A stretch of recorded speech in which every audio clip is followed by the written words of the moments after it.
Wave FM 96.6 presents radio कहानी। Radio कहानी में अब आप सुन सकेंगे आज की कहानी रविश, जिसे तहरीर किया है फर्रुख शेख ने और आवाज है अहमद बिलाल की। ये जिक्र है कई साल पहले का, जब कॉलोनियों में रहने का रुझान आम ना था। लोग मोहल्लों में रहा करते थे, छोटे छोटे घर लेकिन दिल बड़े बड़े। इन मोहल्लों में रहने वाले सभी लोग एक दूसरे की आदतों और खसलतों से बखूबी वाकिफ हुआ करते थे। जहां किसी के साथ भी नाइंसाफी या ज्यादती होती तो उसका फैसला उस मोहल्ले की पंचायत किया करती थी और लोग इस फैसले को मनो-अन तस्लीम कर लिया करते थे। ऐसे ही एक मोहल्ले में एक शख्स रहता था जिसका नाम आसिफ था। आसिफ इंतहाई नेक और शरीफ इंसान था। हलाल रिज़्क के हुसूल के लिए तगोदौ करता और मेहनत मुशक्कत से अपनी फैमिली की ज़रूरियात को पूरा करता। आसिफ के पड़ोस में आमिर रहता था। आमिर के मिजाज में चालाकी और शरारत पाई जाती थी।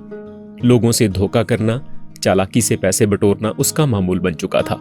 इसी वजह से वो कई बार मुख्तलिफ मुलाजमतों से भी निकाला जा चुका था। आसिफ आमिर का हमसाया तो जरूर था, लेकिन इन सब बातों से लाइल्म था।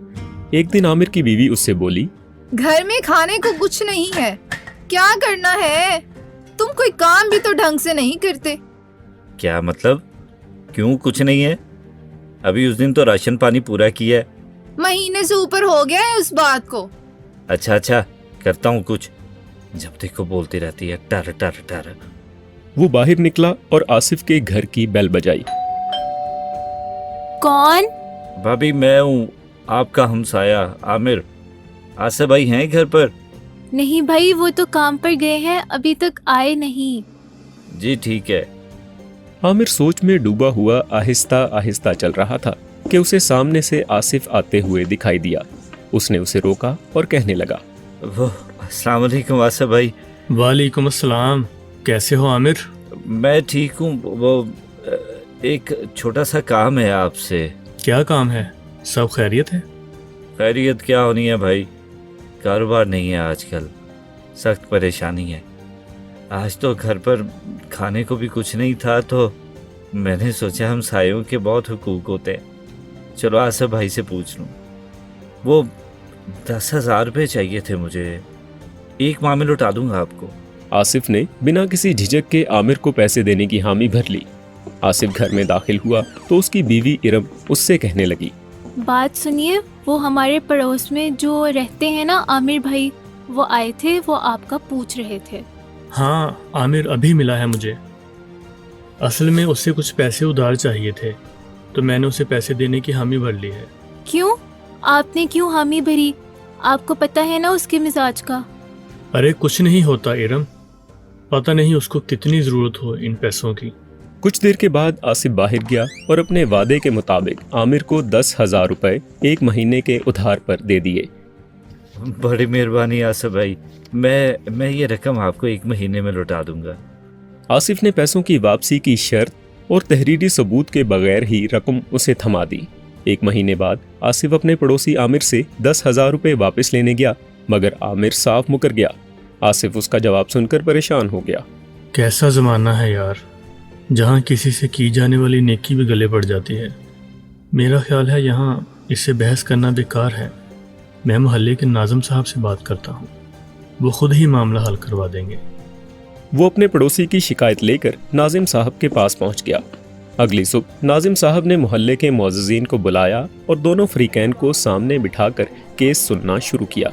नाजिम साहब ने आमिर से पूछा, तुम्हारा पड़ोसी दावा कर रहा है कि उसने तुम्हें पिछले महीने 10,000 रुपए कर्ज दिया है, जिसे तुम्हें अभी वापस करना था। क्या ये दावा सच है? आमिर ने यहाँ भी सबके सामने पैसे देने से साफ इनकार कर दिया। कौन से 10,000 जनाब, मैंने एक पैसा नहीं लिया इससे, इसका दावा झूठा है। आसिफ, क्या तुम्हारे पास कोई गवाह या सबूत है कर्ज देने का? नहीं नाज़िम साहिब, मैंने इसे पैसे भरोसे की बुनियाद पर दिए थे। मैंने तो ये सोचा भी नहीं था कि ये ऐसा करेगा।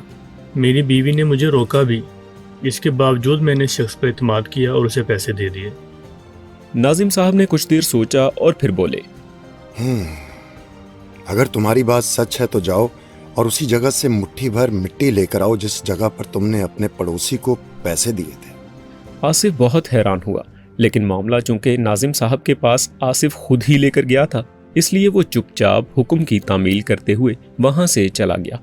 आसिफ को जब देर हो गई और वो कुछ देर तक वापस ना आया तो नाजिम साहब आमिर से बोले, तुम्हारे पड़ोसी ने इतनी देर क्यों कर दी? क्या वो जगह यहाँ से काफी दूर है? हाँ, वो जगह यहाँ से काफी दूर है। नहीं, मेरा मतलब है।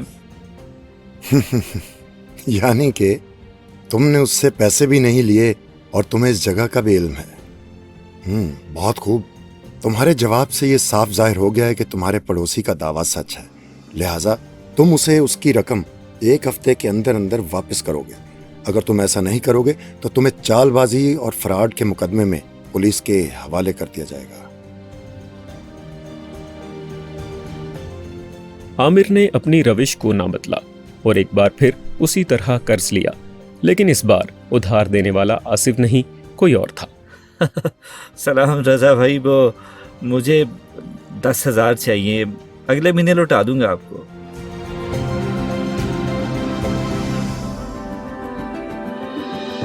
आप सुन रहे थे रेडियो कहानी में आज की कहानी रविश। मरकजी किरदारों में शामिल थे फर्रुख शेख, जोबिया शाहिद, सलमान मुनीर, हमना इमरान और तैयब हुसैन। और इस कहानी को प्रोड्यूस किया है फर्रुख शेख, सलमान मुनीर और टीम ने।